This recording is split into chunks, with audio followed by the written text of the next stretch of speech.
beautiful. The sky's always a little bluer and the grass is a little greener when you're floating down a river.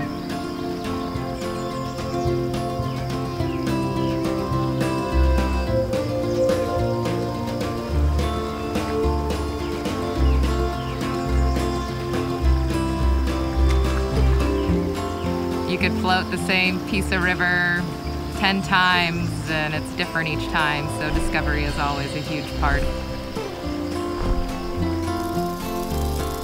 From wildlife to what's currently blooming in flowers to even people too.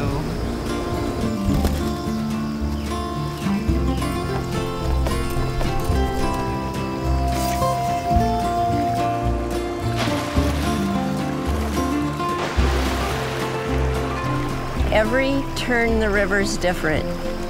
The river provides a sense of discovery on a lot of levels.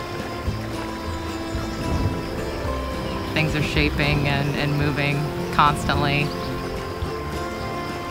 We learn stuff each time you're out. Things are ever changing.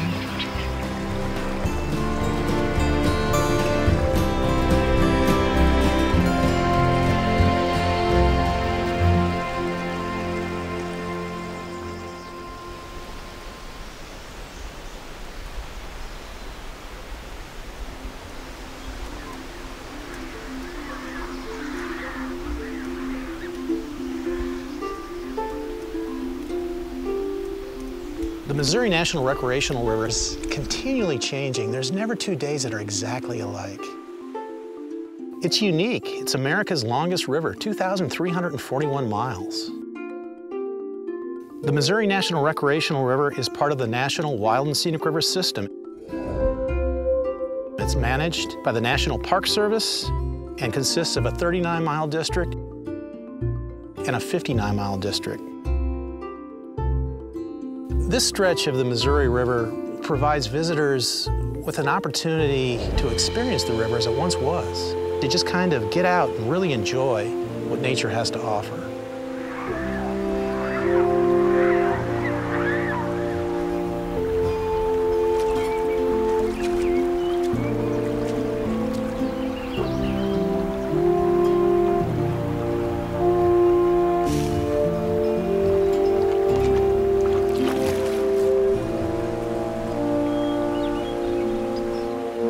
I love bringing new people out on the river. I just want to be able to share what I enjoy. It's where I come to recharge my batteries, kind of get a fresh perspective of life again.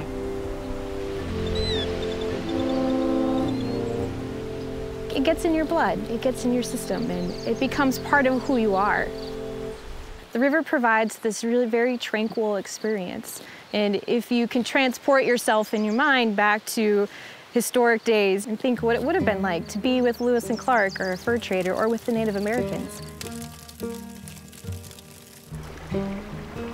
August 28th, 1804. Past a bluff containing some white earth on the left side. Here, the Indian boy left us for his camp. William Clark, Corps of Discovery. People have been living along the Missouri River for thousands of years. Today we have 3 tribes that call this stretch the Missouri River home. The Santee Sioux tribe, the Yankton Sioux tribe, and the Ponca tribe of Nebraska. They're tied to this river through their ceremonies and culture.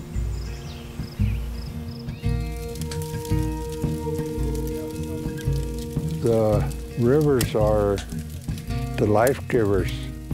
We were farmers, so we needed the water for our crops, and that's why we settled close to the water.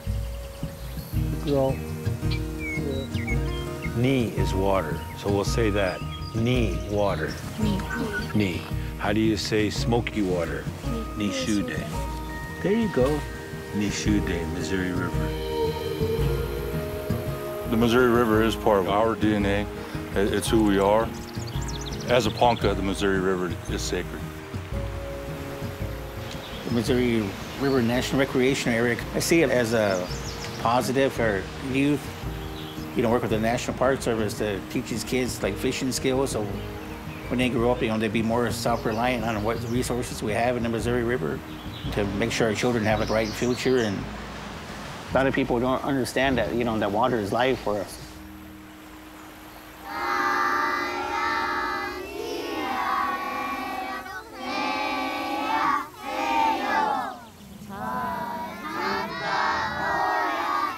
Water and the buffalo and us as the people living here are all connected and related.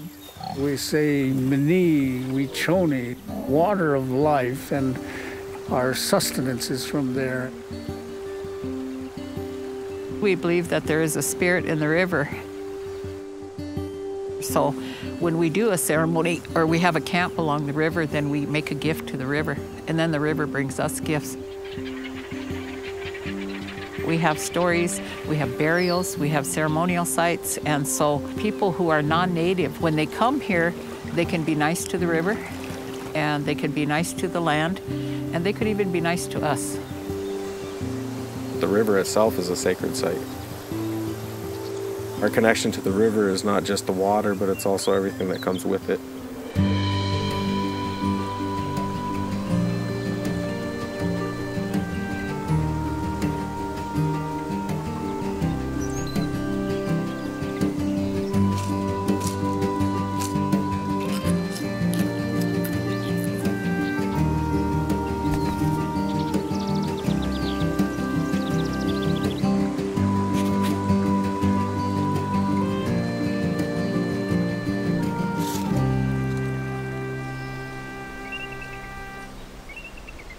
The Missouri River is the lifeblood of a lot of people.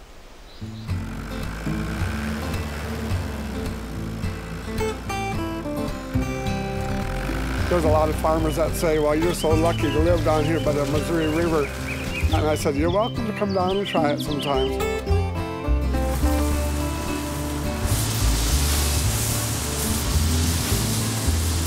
I'm estimating we lost 35 acres of cropland from erosion.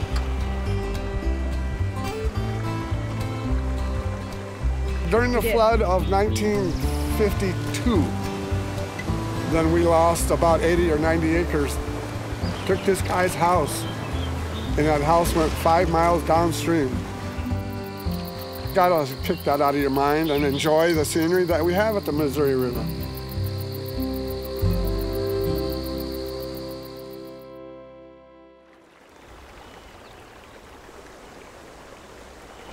The Missouri River's reputation was built on these flows from year to year that nobody really knew how high they were going to get or how low they were going to get, and often you saw big extremes just within one year itself. And when I think of the Missouri River, I think of the river of change.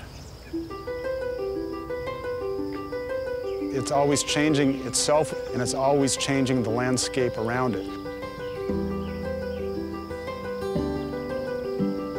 The building of sandbars and the taking away the sandbars that happen from year to year means that when you're out on the river, it's never the same experience, and you basically see a different river each year that you're out there. Sandbars, snags, backwaters, side channels, all the things these big river native species like the endangered pallid sturgeon need, they're here. We are raising fish in the hatchery to boost the numbers of pallid sturgeon in the Wreck River.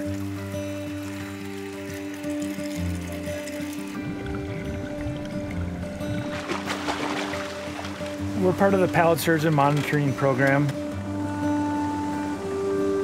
We work on the Missouri River here along with several different agencies up and down the Missouri River.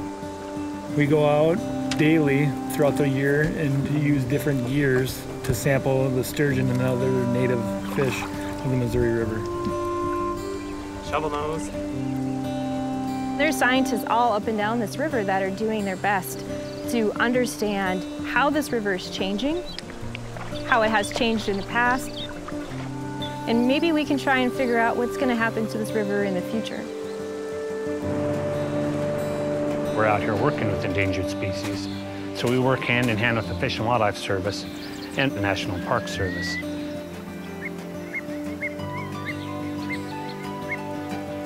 We're out there looking for piping plovers and interior lace terns. They need the sandbar habitat to nest and raise their young. Nest ID. Then we'll monitor those nests and chicks throughout the summer. That helps us follow over the years how the population is responding to changes in the river, changes in our management practices. If we can try to manage the river better for a couple species, we can probably help all the species that grew up along the river. So we have some snake tracks right through here. We're trying to spread the word about this part of the river in particular. People just aren't aware of what we have here. This old-time river, this relic from the past. It's going to be more valuable in time as the rest of the world around it changes.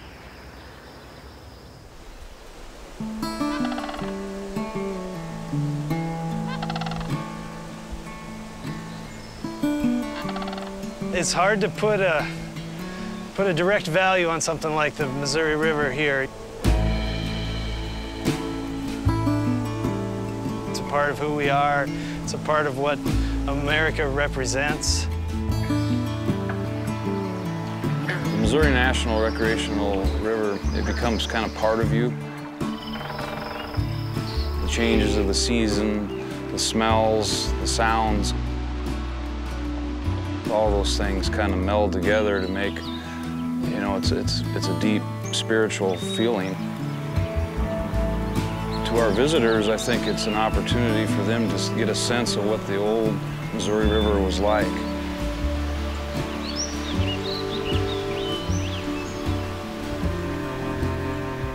You look at the waterfowl migration, people don't realize how millions of snow geese sound when they settle on a river.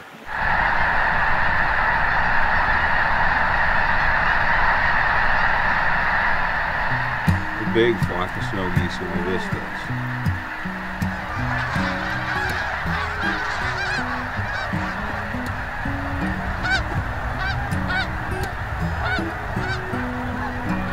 Do you see that one in the distance though?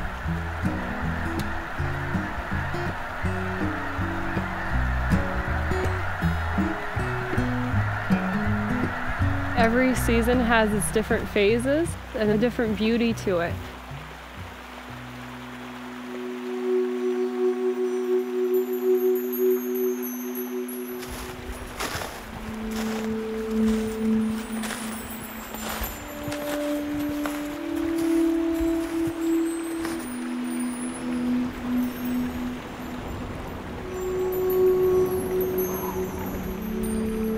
There's a peace that comes with it, but there's also a sense of adventure. The river brings so much life.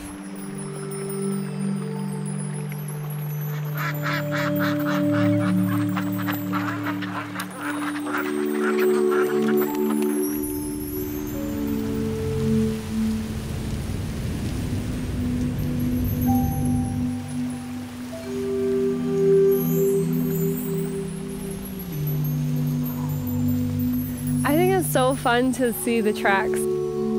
Every track is a different story. You see them doing a pattern around and chasing each other and searching for food or water or just had to check something out.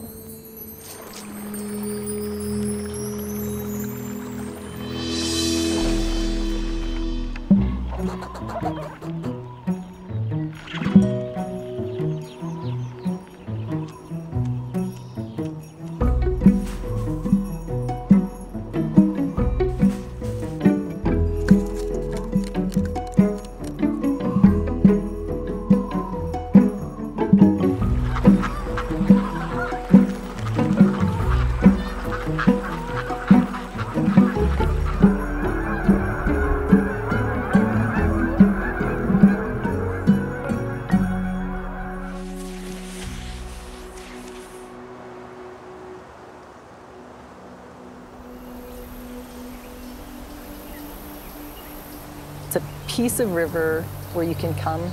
You may not see another person. It's a place to reflect, to find solitude, to find peacefulness. It's a treasure we have that needs to be taken care of.